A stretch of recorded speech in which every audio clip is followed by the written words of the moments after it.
Sinwar's underground directive. Hamas fortifies for subterranean combat. In a startling revelation, documents seized by Israeli forces have shed light on Hamas's meticulous preparations for underground warfare. At the heart of this subterranean strategy lies a chilling directive from Yahya Sinwar, the elusive leader of Hamas in Gaza.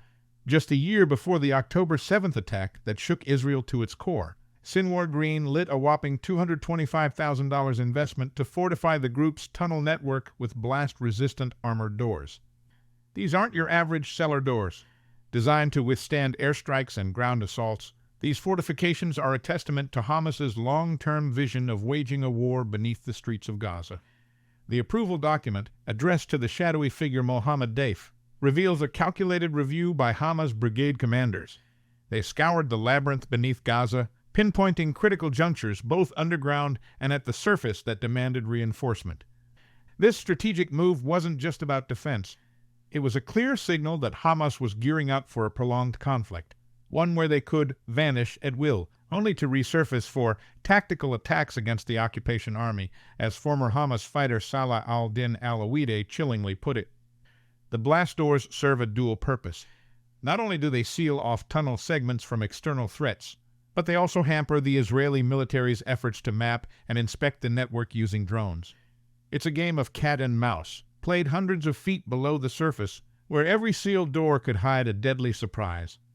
Captured manuals expose Hamas tunnel tactics. The Tunnel Warfare Manual, a 2019 document that reads like a dystopian survival guide, offers a glimpse into Hamas's underground playbook. It's a masterclass in subterranean combat, detailing everything from camouflaging tunnel entrances to navigating in pitch darkness. While moving in the dark inside the tunnel, the fighter needs night vision goggles equipped with infrared, the manual instructs. It's not just about seeing in the dark, it's about becoming one with the shadows. Fighters are taught to move with one hand on the wall and the other on the comrade in front, a human chain slithering through the earth. But this isn't just a defensive strategy. The manual advocates for maximum lethality in these claustrophobic confines. This type of shooting is effective because the tunnel is narrow, so the shots are aimed at the kill zones in the upper part of the human body, it coldly states. Weapons are to be set to automatic, transforming these narrow passages into deadly funnels of fire. The level of detail is staggering. Commanders are instructed to time their fighters' movements between points to the second, turning the tunnel network into a precisely choreographed underground ballet of potential violence. This preparation hasn't been in vain. Israeli forces have repeatedly encountered these tactics, with Hamas fighters using the tunnels to launch hit and run attacks, conceal themselves, and remotely detonate explosives. It's a guerrilla warfare strategy that has slowed Israel's assault and prolonged the conflict, much to the frustration of the IDF. The Gaza Metro, Hamas' vast underground network revealed. The sheer scale of Hamas's underground empire is mind-boggling. Iran's top military commander, Mohammad Bagheri, boasted of over 400 kilometers of tunnels snaking beneath Gaza. This isn't just a network. It's an entire subterranean city, complete with passages wide enough for motorcycles and cars to traverse. These tunnels serve multiple purposes. They're not just hideouts. They're the lifelines of Hamas's entire military infrastructure.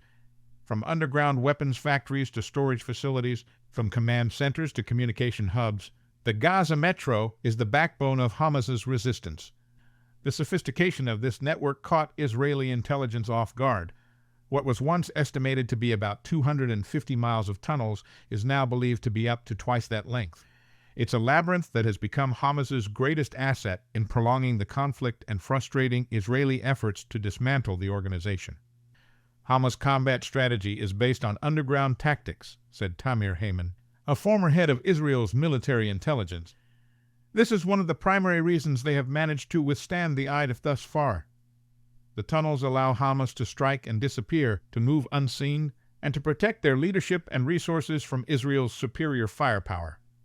But this underground advantage comes at a horrific cost to Gaza's civilian population. Many tunnels snake beneath densely populated areas, turning homes, schools, and hospitals into potential military targets. The Israeli military claims that Hamas is using Gaza's main hospital, Al-Shifa, as a shield for tunnels and operational centers, a claim that, if true, would be a grave violation of international law. Reinforced barriers. Hamas' new line of defense in the depths. The introduction of blast-resistant armored doors marks a significant evolution in Hamas's tunnel warfare strategy. These aren't the makeshift barricades of past conflicts. They're sophisticated defenses that have given Israeli forces pause. The Hamas tunnel system was an essential, if not existential, element of their original battle plan, said Ralph F. Goffey, a former senior CIA official. These doors don't just protect against direct attacks.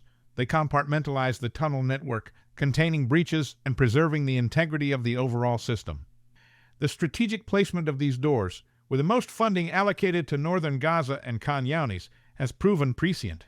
These areas have indeed seen some of the heaviest fighting in the current conflict, suggesting that Hamas anticipated where the fiercest battles would rage. However, the effectiveness of these doors in actual combat remains questionable. Israeli officials report that once breached, soldiers seldom find Hamas fighters behind them. Instead, the militants seem to employ a hit-and-run strategy, using the doors more for escape and evasion than for direct confrontation. As the conflict grinds on, these armored doors stand as silent sentinels in the darkness, symbols of Hamas's determination to wage a long, grueling war of attrition against a technologically superior foe.